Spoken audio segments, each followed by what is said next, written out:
gravar. Hoje, o Coletivo de Educação Popular e Libertária, hoje, dia 25 de maio, postou algo relacionado, criticando, né, o governo atual, mas o que choveu de críticas e as pessoas dizendo, não, eu sou Bolsonaro, 2022, Valtraub 2026, sabe? Então, assim, a gente está vivendo realmente momentos, não adianta o cara falar que odeia indígena, né, que o Brasil só tem um país, só tem um povo, que ele não suporta, né, esse termo indígena, o outro ministro dizer que vai empurrar a boiada, né? O outro chamar os governadores de bosta, né? Que estão contra ele, quer dizer, então você quer aniquilar seu inimigo, né? Você não existe adversário, existe inimigo que você quer aniquilar de alguma forma, sabe? Então isso é muito triste. O Lud, me conta só, você tem feito, que eu tenho visto, você tem feito lives, tem feito encontros pela internet. Fala um pouco com a gente, que esse termo live eu não gosto muito de usar, não, sabe? Mas você tem feito essa estratégia. E como é que é isso? É uma rádio? Como é que é? No início, logo quando começou o isolamento social, acho que logo quando começou o isolamento social, como eu veio de rádio, a rádio comunitária e também, além de música, o comunicador popular, eu falei assim, cara, eu vou pegar um pouco do meu tempo e vou fazer uma rádio numa dessas lives, né, onde eu ficava tocando umas músicas, entendeu? Marcava uma hora né, enfim. Mas foi tanto aborrecimento, assim, porque o Facebook te limita o tempo. Aí, se você toca música de conhecido, assim, eles derrubam a live, né? E aí eu falei, cara, cansei disso, né? Eu também, os momentos emocionais, né? Essa montanha-russa que a gente anda vivendo nesses períodos, né? Tem dia que você não quer fazer nada, tem dia que você quer fazer tudo. E aí eu dei um tempo, começaram a surgir os convites para trocar ideia, né? E o primeiro convite foi o Art Live, que mudou até de nome agora, do Jefferson Plácido, que eu chamei para participar, mas ele deve estar ocupado, que é uma figura ímpar, né? Um músico na sua excelência, assim, e que divulga a música do subúrbio. Ele tem um projeto, ele tem a banda dele chamado Samba Nocense, que é lindo, e tem um projeto chamado Irajás, que acontece no Grão Cowork, que é um cowork que existe lá em Irajá, né? Para quem é da Zona Sul e acha que o cowork é só coisa de centro, Zona Sul, né? Tá aí a molecada botando para cima, se movendo, é o nós por nós, como você diz. E aí eu venho fazendo, trocando essa ideia com as pessoas na live, quando me convidam. Hoje, meu trabalho musical está mais na parte de criação mesmo, de composição. Eu estou com um disco parado, porque eu estava gravando um disco no Espaço Oca, na Leopoldina, na Vila da Penha, né? E aí a gente teve que parar, né? E o cara que produz o disco, o Vlamir Rocha, que produz o disco junto comigo, ele é além de produtor, guitarrista e também técnico de som. Ele está passando por uma situação bem drástica, né? Porque ele não consegue trabalhar. Então, ele voltou para tá aí tudo parado, né? Mas eu estou nessa parte de ficar compondo, né? Aproveitando os momentos, né? A folga que meu teletrabalho me dá, né? Para Ainda fazer tem esse isso. detalhe, né? O teletrabalho que está nos consumindo, né? Aqui no... Eu sou workaholic, só para fechar aqui, eu ia falar duas coisinhas, sabe? Eu sou workaholic, né, cara? Então, eu tipo, acordo tomo café, tomo banho, me arrumo, sento no computador, vou até a hora do almoço, almoço, chego 1 hora de almoço e volto. A minha coordenadora até falou assim, cara, Categórico, hein? Olha. pega leve. Aí, Beth. Né? Não, Será eu só, eu só funciono assim. E eu queria falar, só botar uma observação. Assim, pô, muito obrigado, Cláudio, né? É Cláudio? Cláudio. Cláudio Cruz. Muito obrigado. Fiquei muito tocado assim pela sua palavra, né, cara? Eu sempre passei na porta da Vaca Atolada, mas como eu morava em Paquetá, aí não dava para eu ficar ali curtindo, né? E a gente veio morar aqui no Vale Encantado, né, do bairro de Fátima, e não deu nem tempo ainda da gente ir no Vaca Atolada, eu vou ficar devendo, mas isso vai passar e a gente vai estar lá no Vaca Atolada para dar aquela força para o samba que é tão discriminado, né? Sempre foi discriminado e ainda é, mesmo quando ele é utilizado por não que eu quero separar, mas eu acho que hoje o negro, eu tenho que falar do negro, hoje dia da África, eu tenho que falar do negro. Hoje nós negros no samba temos nas rodas de samba, não estou dizendo todos, a gente é muito colocado como a cozinha, né? Muito colocado como a cozinha.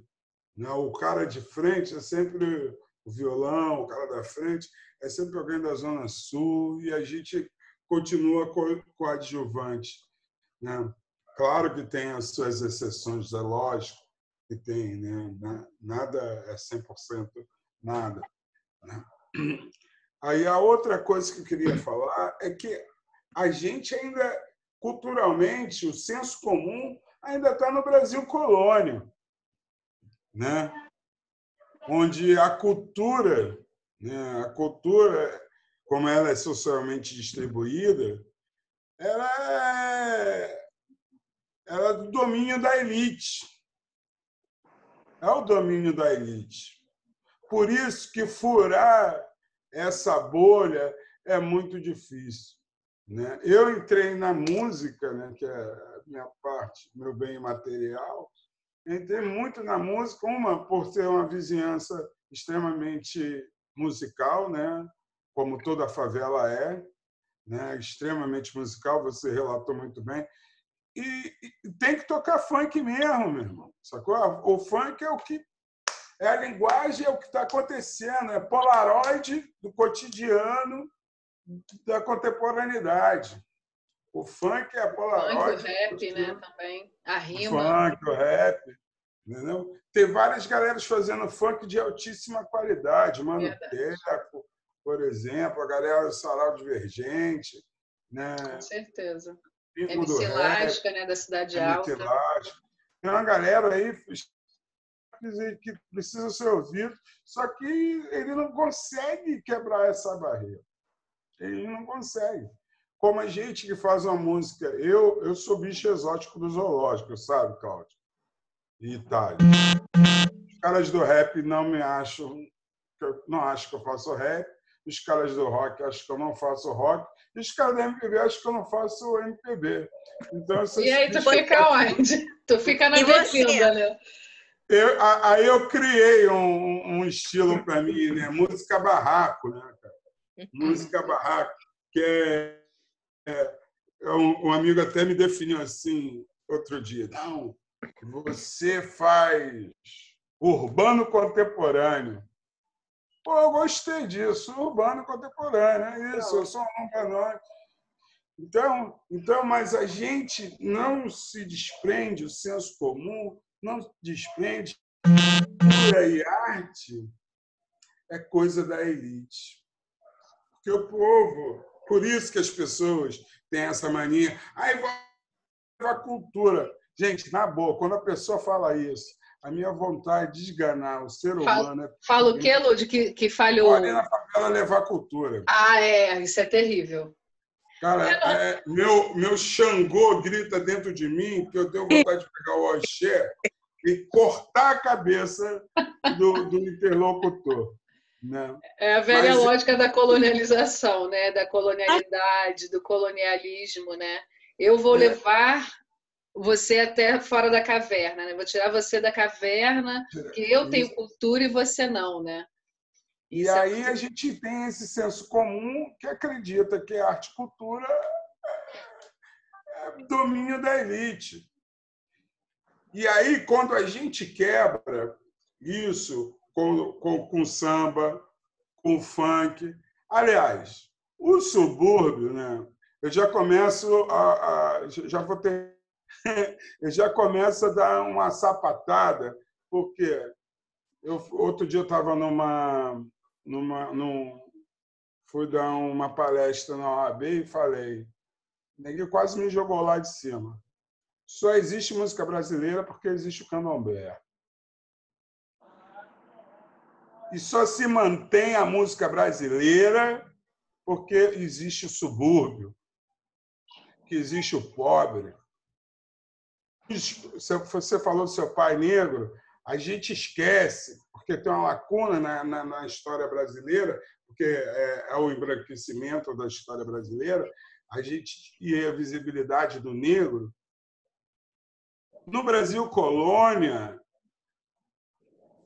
as bandas instrumentais que tocavam nas festas eram todas, em sua grande maioria, de homens negros.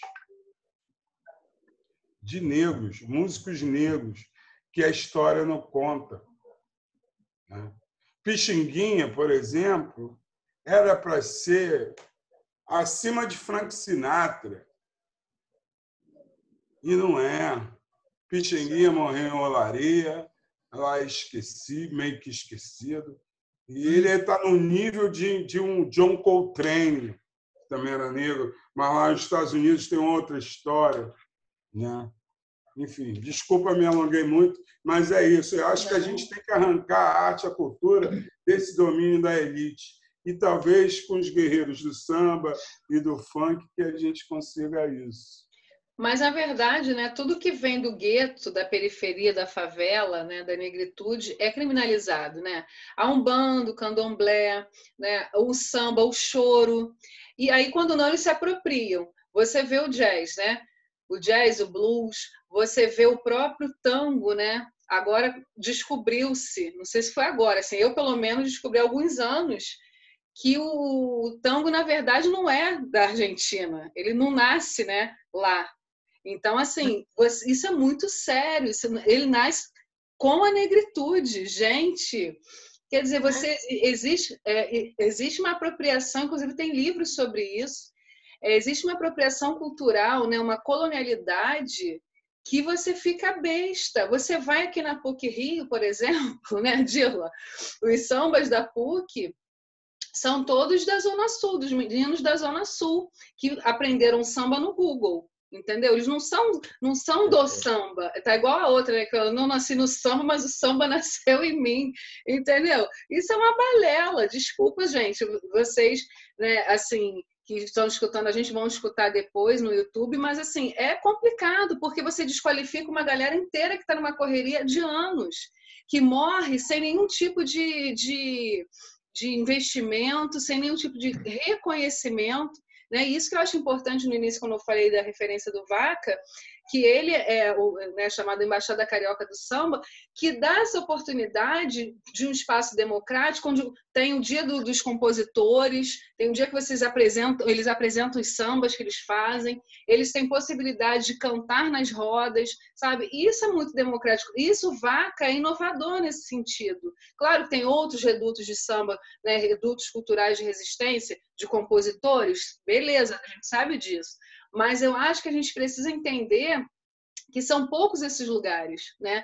Que você, o milanês, né, querido, né, nosso saudoso milanês, que estava ali sempre cantando, morreu. E aí? Gravou? Ficou famoso, sabe? A gente não sabe. Nós conhecemos ele, como outros também, né? Da Minha Cozinha Mando Eu. Como é que era, Claudinho? Genaro da Bahia. Genaro da Bahia, exatamente. Genaro. Né? E aí são pessoas que a gente conhece porque a gente está no reduto do samba, porque a gente está ali na correria, naquele dia a dia, que a gente frequenta aquele espaço, que a gente acredita naquele espaço. Mas assim, como é que a gente faz? É o que vocês estão falando, é o nós por nós. Porque se não for isso, a gente não conseguir fortalecer, cara, é passar fome. Porque vida cultural dentro das favelas e periferias, o cara é tido como vagabundo. Não, você, igual aqui o Dando, né? Aqui no Morro.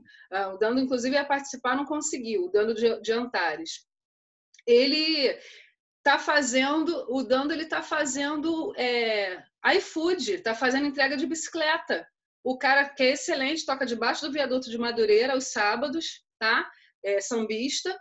O cara tá fazendo entrega de iFood, porque ele falou, não, não tem condições. Eu não tô tendo condições, então o que eu vou fazer? Eu vou fazer minha correria. Eu não posso parar, sabe? O cara é avô, então você não tem nenhum tipo de investimento nessa galera que está ali realmente, como você falou, Lud, na correria. E aí eu queria saber, gente, quem quer falar? Dila, Beth, Borel, Raika, Renata, que chegou agora, seja bem-vinda. Trabalhadores da PUC, coletivo Trabalhadores da PUC, fala pra gente. Bom, gente, boa noite. Tudo bom?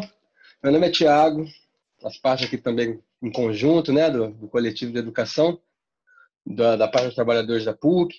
E quer dizer, assim, eu não posso deixar de falar e puxar um pouquinho a sardinha para esse lado, né, do trabalhador, de fato, né? O Claudinho, a gente tem várias nuances aqui. Você tem o Claudinho, que é dono do estabelecimento, que favorece o músico, que ele toca, que ele tem o ganha-pão, quer dizer, é uma forma do cara ganhar um dinheiro. E você tem o próprio músico que está ali tocando também, né? Os autônomos, enfim, as pessoas que estão ali para ganhar o seu dinheiro, que não tem o estabelecimento, quer dizer, você não tem investimento do governo nessa área em nenhuma das duas pontas, né? Nem do cara que tem o estabelecimento e favorece, né, o samba, favorece a música, e nem da outra parte, quer dizer, do músico que precisa dessa casa também para, né? Se o governo estivesse dando a subsistência, estivesse dando essa, né, assistência que precisa dar necessária para o comerciante que tem esse estabelecimento, esse cara que está fazendo, né, para que ele conseguisse também pagar os músicos, fazer você teria um outro cenário, né? Também digo que não seja a solução, mas nesse momento de pandemia, eu acho que era uma forma de você conseguir manter as duas pontas. Se você tivesse alguém pensando, e aí você tem essa questão, você tem essa questão de botar uma mulher como uma Regina Duarte na cultura, né? Então, qual é o artista que você está prevalecendo? Como é que as pessoas veem o artista? O artista é só aquele cara que tem a banda, que é famoso, o artista é só o ator, a atriz, né? Ou aquele cara que tem nome, quer dizer, e os outros artistas, né? Os autônomos, a galera que está ali, né? O cara que está ali jogando a bolinha no final também é um artista, pô. Mas como é que você vê o artista, né? E aí eu falo até a fala que o Lúcio disse, né, do domínio da elite. Você pode também encaixar nesse ambiente, né? Quer dizer, de que artista merece a ajuda, né?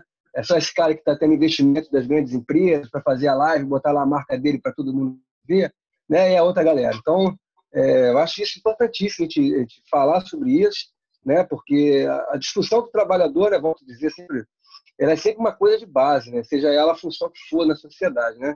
E a cultura tem todo um ponto especial, quer dizer, ela tem que ter um tratamento muito especial, porque é uma coisa que ela faz, ela ajuda as pessoas de muitas formas, né? Não só quem pratica, mas quem recebe.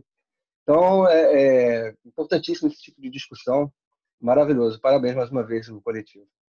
A cultura é uma troca, na verdade, né? Exatamente o que você está falando, né? Enquanto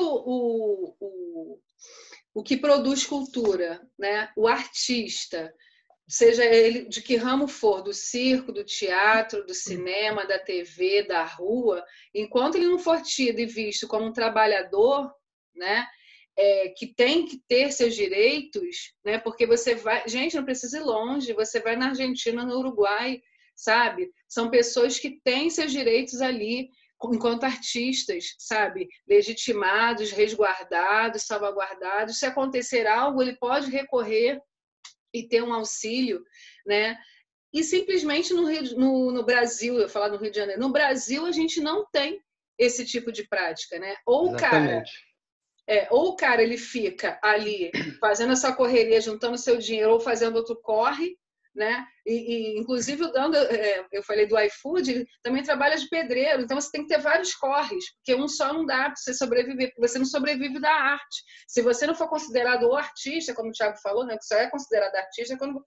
você é ator, sou... mas já fez televisão? Não. Faço teatro há 15 anos. Tá bom, né? É aquela coisa, tá bom. Então você não considera... Aí, Thales, você é sambista? Você toca onde? Toca ali no Rio Cenário. Olha, não, toca... tadinho. Né? Então é visto como algo menor, sabe? Isso é muito sério. Quando a gente vai ter essa valorização do artista popular, sabe?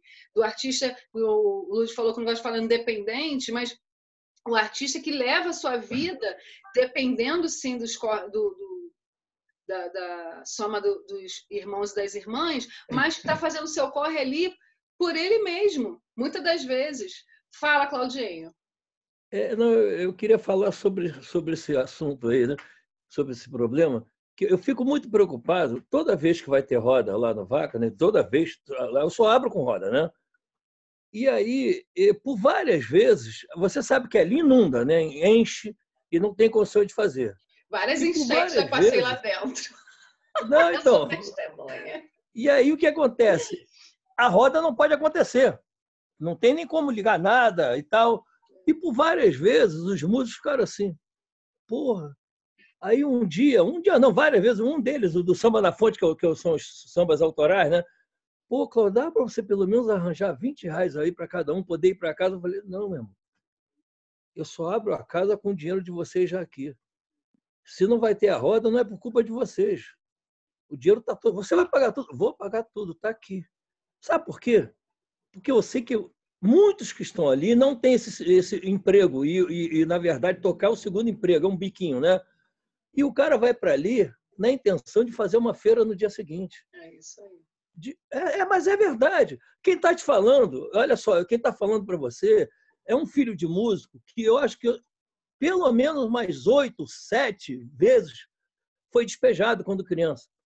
Despejado, porque meu pai não tinha dinheiro para pagar, não conseguia pagar. Não conseguia, era despejo. Eu sou o cara que mais morei em todos os lugares. Madureiro, sei aonde, o Raik Pata, Jacarepaguá, por despejo. Light cortando a luz toda hora. Minha mãe mandava a gente se abaixar. Meu filho, você se abaixa. Porque antigamente tinha esse constrangimento. Os caras, a Light, vou cortar a luz. Hoje é constrangedor. Não, mas antigamente fazia. Então eu sei o que é isso. Então eu tenho que respeitar essas pessoas. Porque meu pai viveu isso e minha filha hoje é isso. Minha filha está nesse universo. E até porque eu adoro isso. E eu vou respeitar as pessoas. Então, nós vamos fazer em setembro 11 anos de Vaca Atolada. Nunca ninguém saiu dali faltando R$1. E olha, e teve dia de eu só ter o dinheiro que já estava comigo assim de R$5, 2, e o carro para poder vir para casa, porque não sobrou nada. Mas todo mundo sempre recebeu. Porque, volto a dizer, aqueles caras, muitos que vão para ali, vão sabendo que vão fazer uma feira no dia seguinte. E é uma sacanagem isso. Porque tem gente que paga 15 dias depois, tem gente que paga no que der na bilheteria. Eu não tenho conversa, pô. Eu não admito isso. O cara vai para lá, não sabe se vai ganhar R$10, ou 80, ou 100, ou 100 e pouco. Então, eu me ferro todo. Mas eu também cobro muito deles. Eu falo, pô, meu irmão, eu não sou filho da puta, não sou sacana. Então, porra, vamos correr atrás aí para a gente fazer. Mas é triste, sabe? Eu estava vendo o Lud falando aí, você falando agora do outro que é pedreiro, não sei aonde. Então, na verdade, a música para essas pessoas que vivem com a arte dentro de si, que amam aquilo ali, tem que ser o subemprego deles, tem que ser o bico. Isso é muito triste, você ver o artista nacional tendo o seu melhor que ele tem é um bico. Infelizmente, esses músicos que tocam nas nossas madrugadas, nas nossas noites, fazem da sua cultura e da sua arte bico. Isso, para mim, é uma tristeza. Eu fico muito triste. Talentos incríveis, né, que poderiam ser dedicados 100% à música, não são, porque literalmente eles precisam fazer a feira, como você está falando. Literalmente eles precisam dar de comer e pagar conta, né, pagar boleto dele e da família, né? E é muito complicado. Quem mais quer falar, gente? Beth, Dila. Thales está quietinho, está só nessa observação. Fala, Thales. O que você manda mais para a gente? Não tem muito mais coisa assim, não.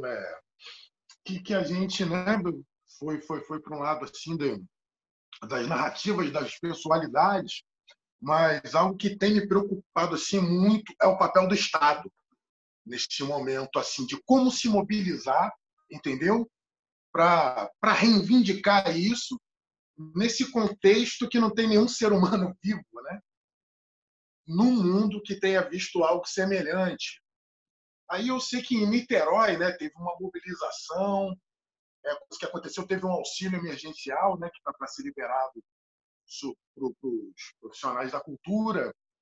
Teve alguns autônomos que foram contemplados, né, taxistas, motoristas de Uber, que reduziram muito a renda nesse momento também, como todo mundo.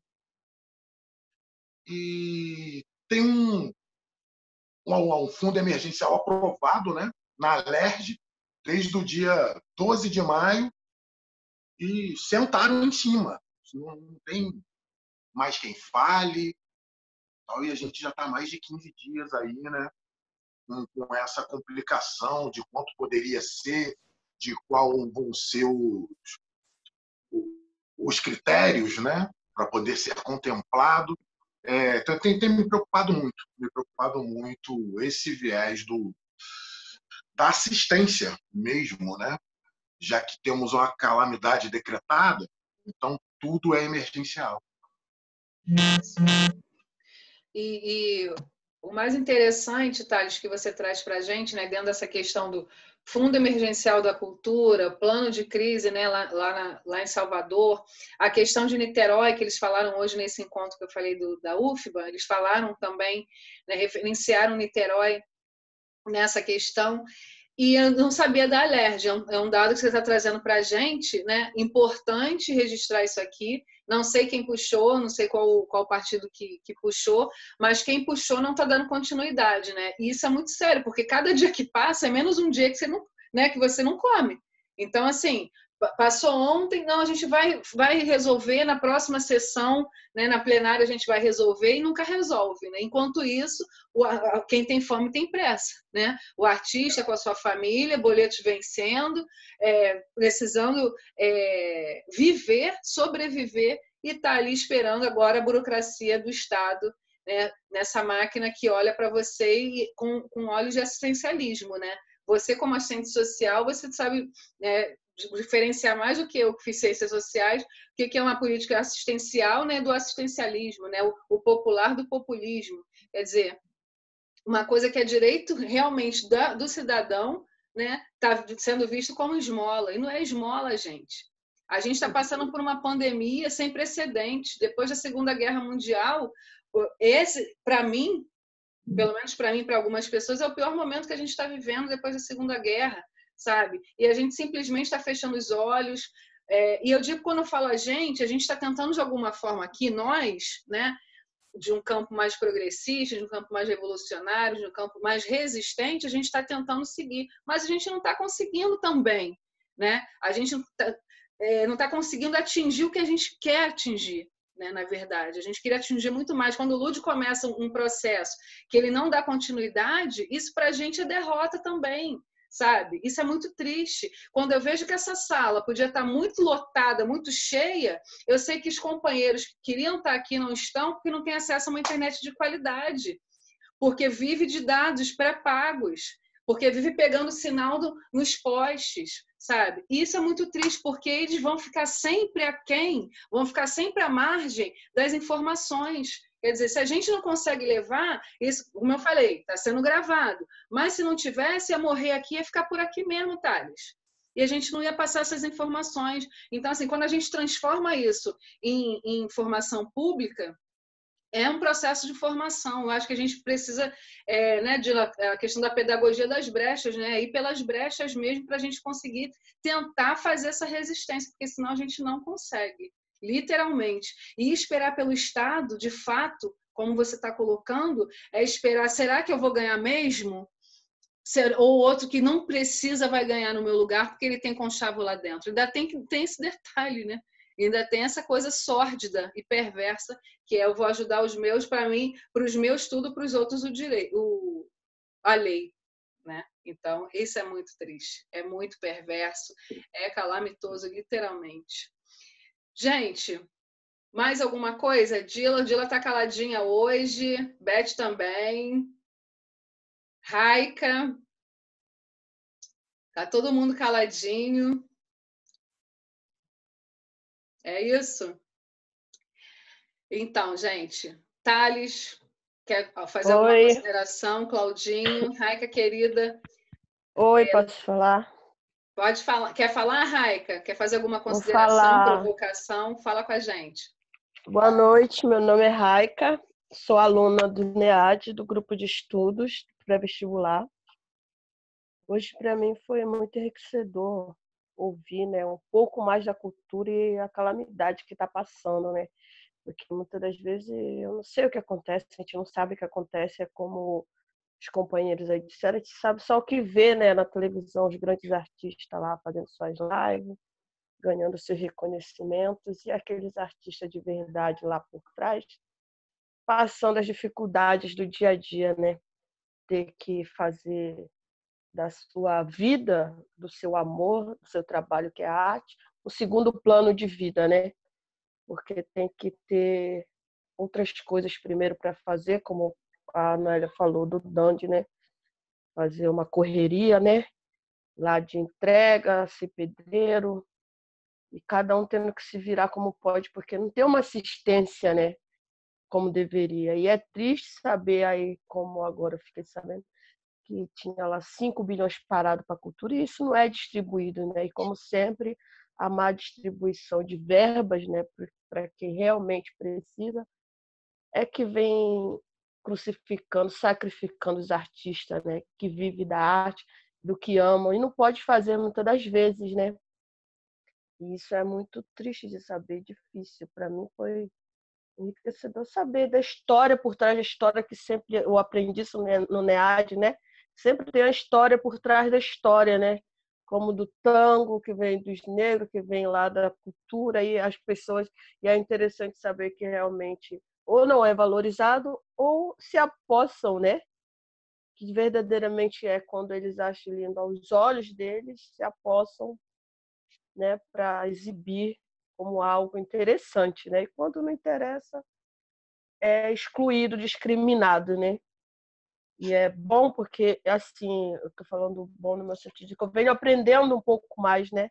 Com cada um de vocês que eu ouço, e aprendendo ocupa espaço. Para mim foi muito importante participar desse papo hoje, saber um pouco da história do Luigi, com essa história do que ele é um urbano contemporâneo, né? Que dizem que ele não é de uma área nem de outra, mas é importante que ele está aqui firme e forte, defendendo a sua arte, e vai continuar. É isso aí, guerreiro. Tem que continuar mesmo. O Cláudio, né? Claudinho também, interessante. Eu fico criando imagens, vejo o pai dele lá no Copacabana Palace, né? Negro, pianista, né? E hoje ele tem essa arte também na veia, a filha, e disso ele faz a vida dele. E muito bom, muito louvável, né? Os artistas não saírem de lá, porque me tocou muito o coração realmente você dizer que quando a gente não tem a ideia, a gente não faz ideia do que seja. Realmente o artista da noite vai ali com a intenção de fazer a feira no outro dia, né? E quando ele sai dali sem ter aquilo ali, é de doer o coração, né? E é realmente o que acontece com muitos artistas que vão por aí. Eu já conheci vários casos que tem o couvert, né? E se não tem, não tem. O dono eles têm que entender que eles têm que ir sem nada, né? Ou com muito pouco, né? E eles têm que sobreviver daquilo. Então, quem dera que todos pudessem ter esse pensamento, né? Que o Claudinho tem, que eles precisam, estão ali porque gostam, mas, sobretudo, necessitam também da feira no outro dia, né? Muito obrigada, gente. Thales, também. Muito obrigada a todos. Foi muito bom para mim participar hoje desse encontro com vocês. Eu aprendi bastante. É isso. Boa noite. Noélia, que está sempre aí com a gente, nos abrindo a mente, né? Colocando pessoas maravilhosas para que a gente possa conhecer um pouco mais. E é importante, né? Às vezes a gente fica no nosso mundinho, né? Não porque queremos, mas porque não somos apresentados também, né? A outras culturas, a outras pessoas, a outros modos de viver. Maravilha, Raika. Só tenho a agradecer a você sempre somando aqui com a gente. Beth, quer falar alguma coisa? Olha o microfone. Isso. Oi, Beth aqui. Vocês estavam falando de arte, de artista, né? Eu acho que a arte ela é mais abrangente e o negro ele é assim é a peça fundamental. Ele não é o coadjuvante, de jeito nenhum. Ele é fundamental para a nossa cultura mesmo, porque o que seria do samba sem a gente, assim, sem todos? Não seria. E quem era, como a Raika falou muito bem, que tivesse vários áudios de luz, valorizando cada pessoa, né? Então, assim, eu queria parabenizar vocês. São super corajosos, super guerreiros, super humanos. E assim, e tudo tem um lado, né? Você não é isso por acaso. Você teve um pai que te ensinou. O Lud também teve uma família que ensinou e que passou. Então, cada detalhe que você passou, momentos ruins ou bons, foram aprendizados daquele de vocês se mudarem, de vocês serem... Isso cresceu e fez o que você é hoje. Então, assim, a Raika falou muito bem. Muitas pessoas não estão aqui, como a Noélia falou, e gostaria de estar e participar. Eu não conheço vocês, mas eu tô assim, eu me sinto privilegiada por várias vezes, vários momentos, por assim estar abrindo tanta... Isso é abrir portas, né? Eu acho que é aproveitar para... É um conhecimento que não tem volta. Mas a cultura que vocês trazem é só parabenizar. E assim, tudo vai melhorar. Vamos ter esperança, vamos ter paciência, e porque vocês são muito importantes, muito mesmo. Acho que eu nunca tinha pensado que o próprio lá na hora do samba, depois voltar para casa esperando para fazer uma feira, quando falou aquilo me deu uma dor no coração, foi uma coisa tão forte isso para mim perceber, porque a gente chega, só quer assim, se divertir, ninguém está pensando assim no que tem o de trás da coisa, o que Beth, acontece. vai cair